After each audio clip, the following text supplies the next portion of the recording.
Mr. President, Excellencies, ladies and gentlemen, I'm Ismail Sirageldin, co-chair board of the Nizami Ganjavi International Center, and I am very honored to welcome you to this opening session. We are delighted once again under the patronage and direction of His Excellency President Ilham Aliev to welcome you for the Baku Global Forum, which this year, because of the pandemic, is being held in November. Normally, we come to the spring in Baku for the forum, but this year, thanks to the generosity of the President, we are holding it this year, and a number of us are participating by online connections. And this year's forum is designed around a sense of vision to talk about, as we are trying to learn from the experience of confronting the pandemic, how are we going to build a better world post-pandemic, although we are very much still in the pandemic.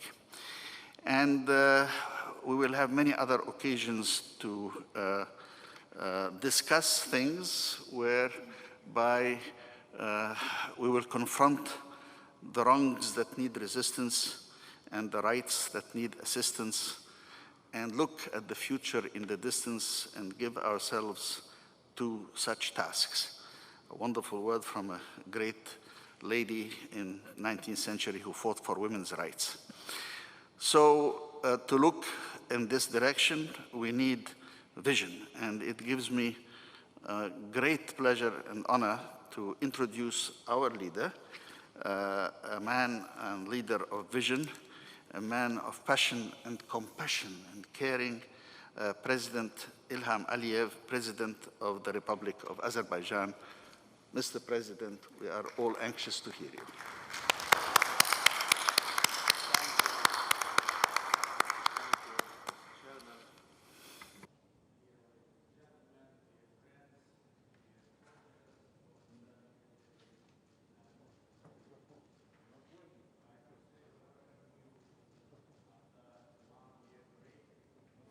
Sorry.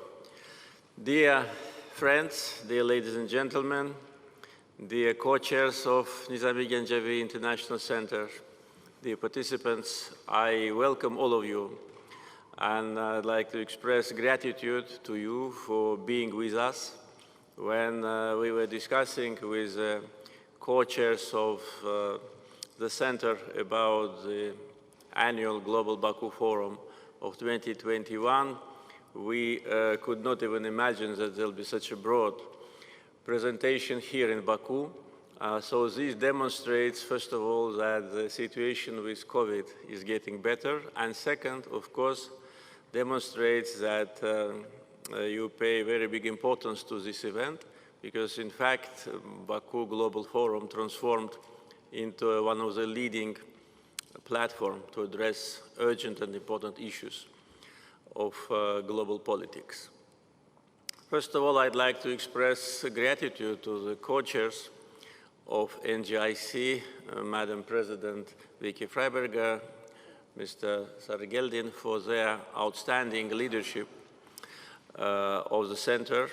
And even during the pandemic, their activity was very visible.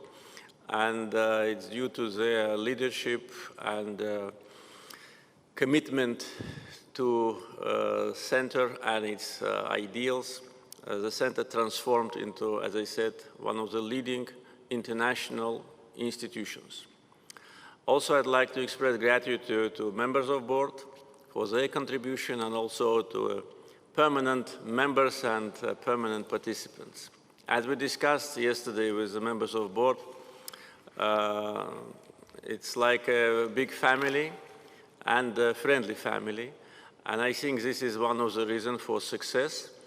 And only it's enough to look at the list of participants today, the list of speakers, the list of those distinguished personalities who will address the forum to say that it's really amazing how in a relatively short period of time, NGIC transformed into one of the very few leading international institutions with great potential, which accumulates the knowledge, experience, and vision of intellectuals, statesmen, politicians, journalists, public figures, and members of civil society.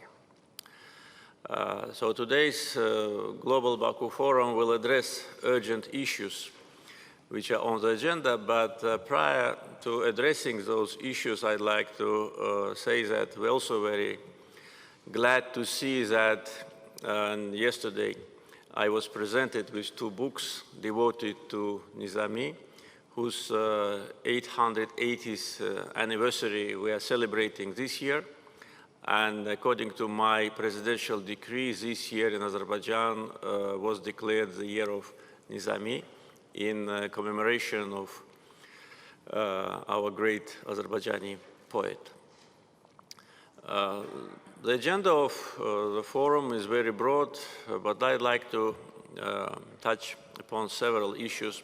First, of course, pandemic, because it's now issue number 1 on global agenda. We talk about pandemic, some talk about post-pandemic period. It's not very clear whether we are already in a post-pandemic period because different countries address differently this issue. I'd like to inform you that Azerbaijan, from the very beginning of this disease, of this crisis, took a very proactive steps, both domestically and internationally.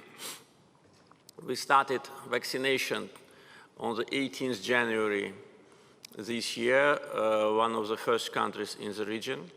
And so far, more than 60% of the population above 18 years old received both doses. In a relatively short period of time, we managed to create 13 new state hospitals with a total number of beds almost 4,000. And in general, 46 state hospitals been allocated to treat pandemic. Now we don't have a lockdown. Situation is under control. The only restriction is just we have to wear masks in the buildings.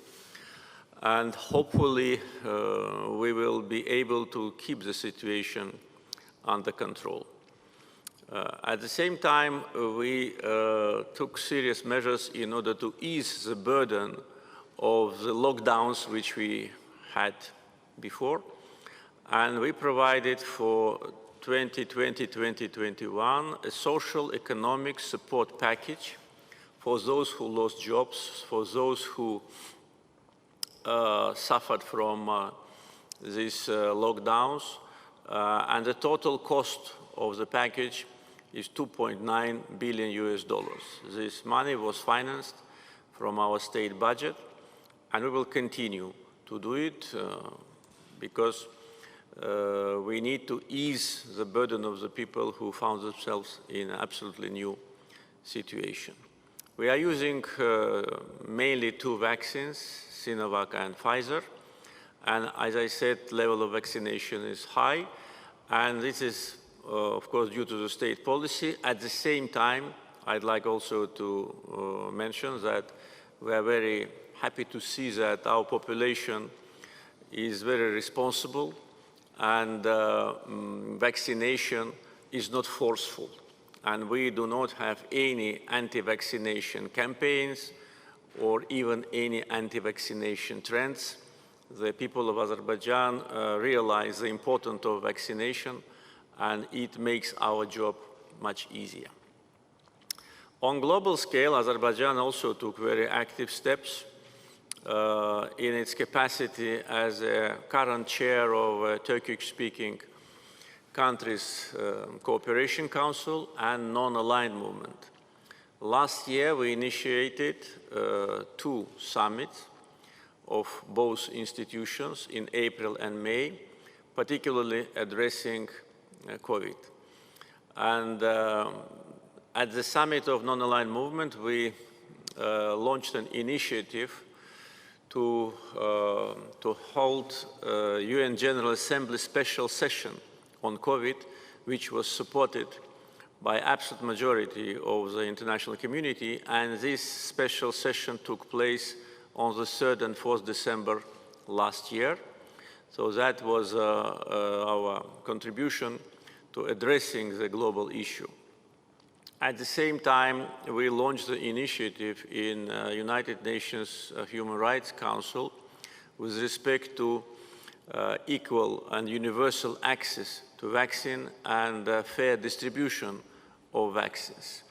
We are one of the countries which openly speaks about such an issue like vaccine nationalism and unfair distribution of vaccines on global scale.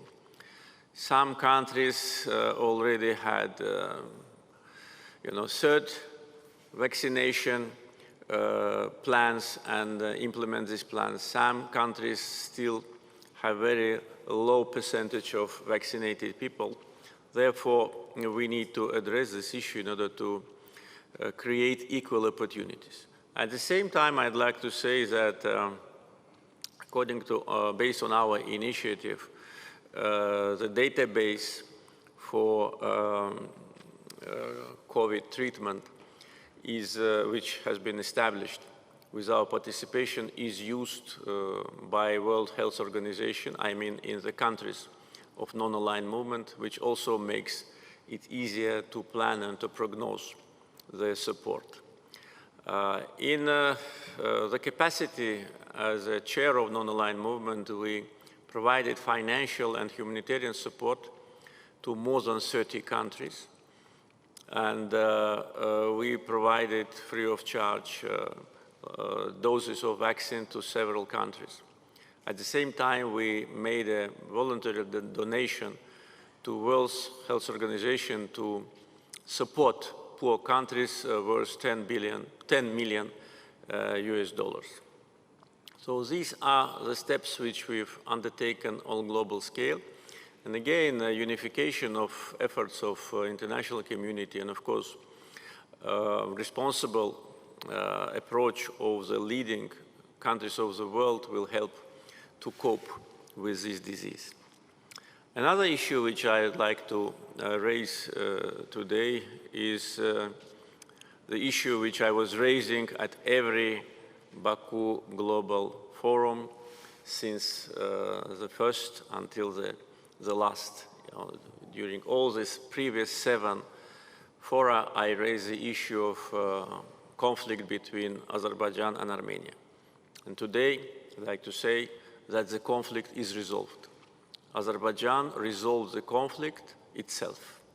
Azerbaijan itself implemented UN Security Council resolutions adopted in 1993, which demanded immediate and conditional withdrawal of Armenian troops from occupied territories of Azerbaijan.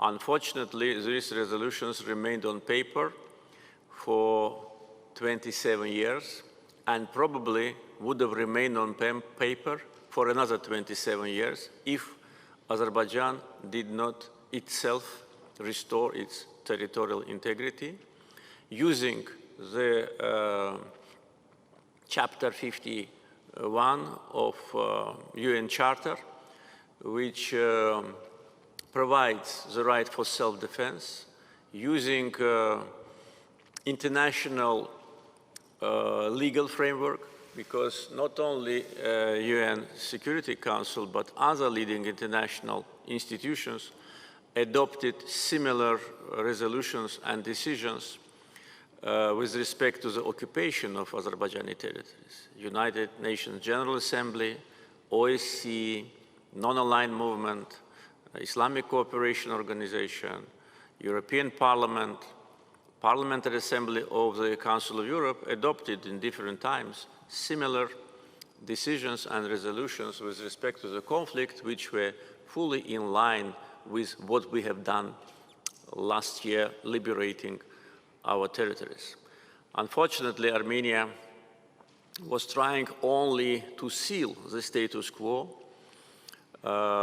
trying to use negotiation format only as a tool for freezing the conflict forever.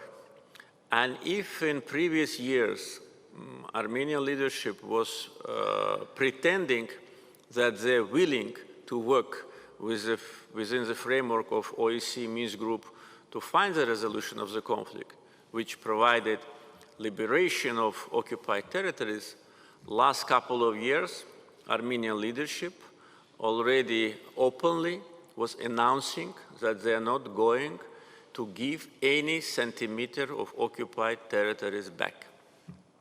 There are enough proofs of that. Only it's enough to mention the statement of current Armenian Prime Minister, which he made on the occupied territories of Azerbaijan 2 years ago, that Karabakh is Armenia and period. So that was actually the end of negotiations. First, it was a very contradictory and false statement, because on one hand, Armenian leadership was saying that Karabakh is an independent country, though no country in the world, including Armenia itself, recognized it. On the other hand, they were saying Karabakh is Armenian.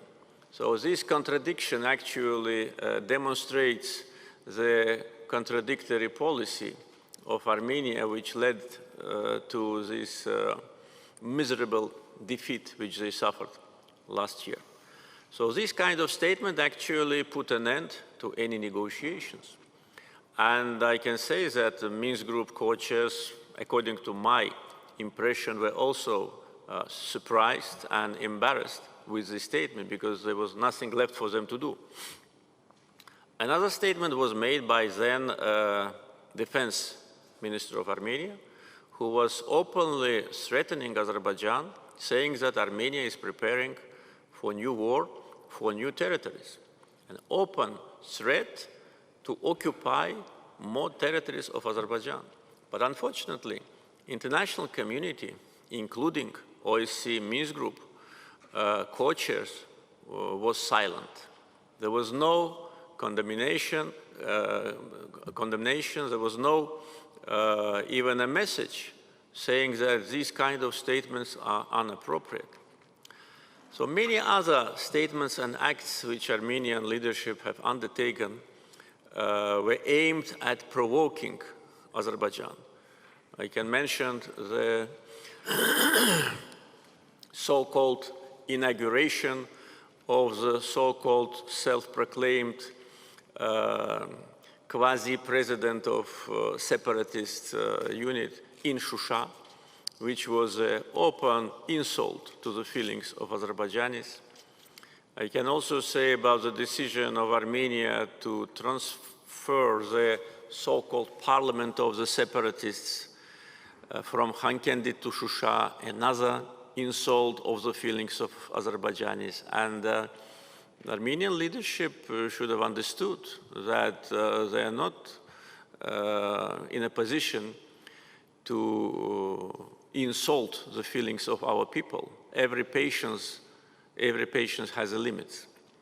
Then, July 2020, when they launched open military provocation on the border, killing our civilians and military servicemen.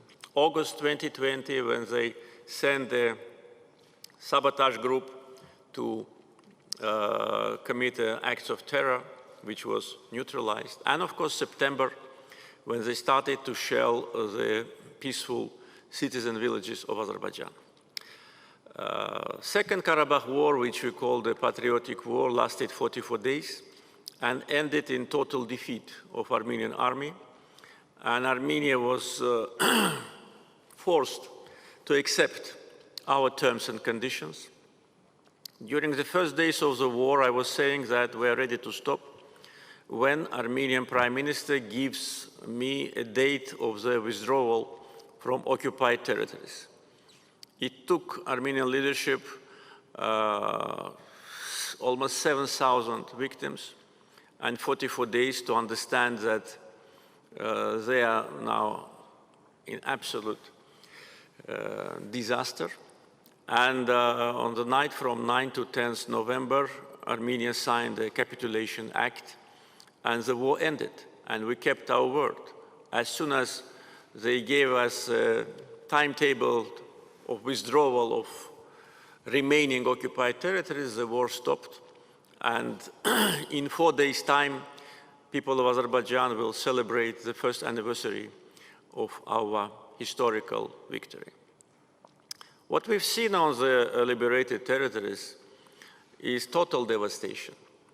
Not a single building is left. During the years of occupation, they demolished all historical monuments, 65 mosques out of 67, homes, houses, public buildings, etc. So this is actually the proof of barbarism. Now we are actively restoring the liberated territories. The large-scale restoration program have been launched, and I'm sure that in a relatively short period of time we'll be able to return the former refugees, more than 1 million people who suffered from Armenian occupation. What the war and the results of the war showed is that sooner or later justice is prevailing. You must be committed to your cause, you must be well prepared, and you must have international legal framework and high level of motivation of the people. So all those factors, including our military capability, was the main reason for resolution of the conflict. Now the conflict is over, and as I said, reconstruction has started. And now we are in a post-conflict situation where we made several proposals to Armenia to start working on peace agreement, because we don't want to talk about war. We want to talk about peace. We want to talk about future. Unfortunately, this proposal is still not answered. At the same time, we made a proposal to start working on delimitation and demarcation of our state borders with a recognition of territorial integrity of both countries. Again, it is in line with international law norms and normal behavior, and this proposal also is not addressed. Azerbaijan demonstrates maximum constructiveness despite all the sufferings of almost 30 years of occupation, despite vandalism and barbarism on the liberated territories. We need to look to the future. We need to make the region safe, predictable, and ready for large-scale cooperation. There are different proposals about that. Probably you've heard about them.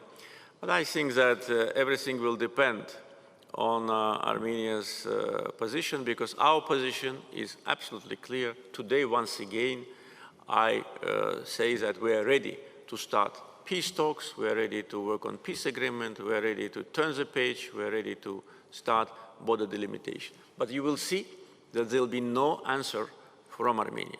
They keep silent for almost 1 year. I don't think that they are now in the position to oppose Azerbaijani constructive proposals. If they listened to us during the years of negotiation, if they behaved as normal human beings, they wouldn't have found themselves in today's situation. Another issue which I'd like, and the last point which I'd like to mention, not to take much of your time, is that because it was a little bit in the shadow of the events of the last year, and this is also very important not only for us but for the broader region, is the completion of the construction of the Southern Gas Corridor. The 31st December 2020, the last segment of that project, Trans-Adriatic Pipeline, was commissioned. And this is a really historical achievement for Azerbaijan, for our neighbors, for Europe, because it's an important factor of European energy security. It's an important instrument of diversification. And in case of Southern Gas Corridor, it's diversification not only of routes, but also of sources. a new source of natural gas from large gas deposits of Azerbaijan is already on the European market. And since 1st January this year until the 31st October, in 10 months, Azerbaijan exported through these routes more than 14 billion cubic meters of natural gas to 5 countries, Turkey, Georgia, Italy, Greece, Bulgaria, and almost half of this volume was consumed by consumers of European Union. And in those countries where Azerbaijani gas is delivered, there is no gas crisis, there is no price crisis, and there is no freezing.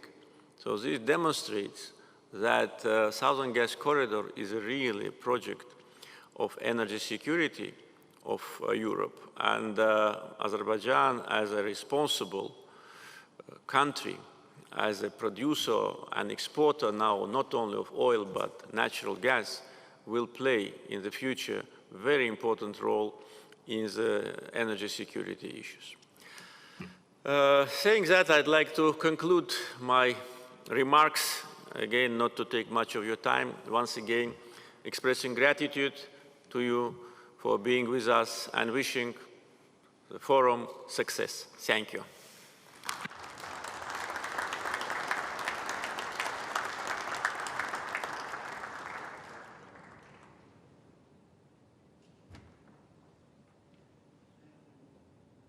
Thank you so much, Your Excellency, President Ilham Aliev.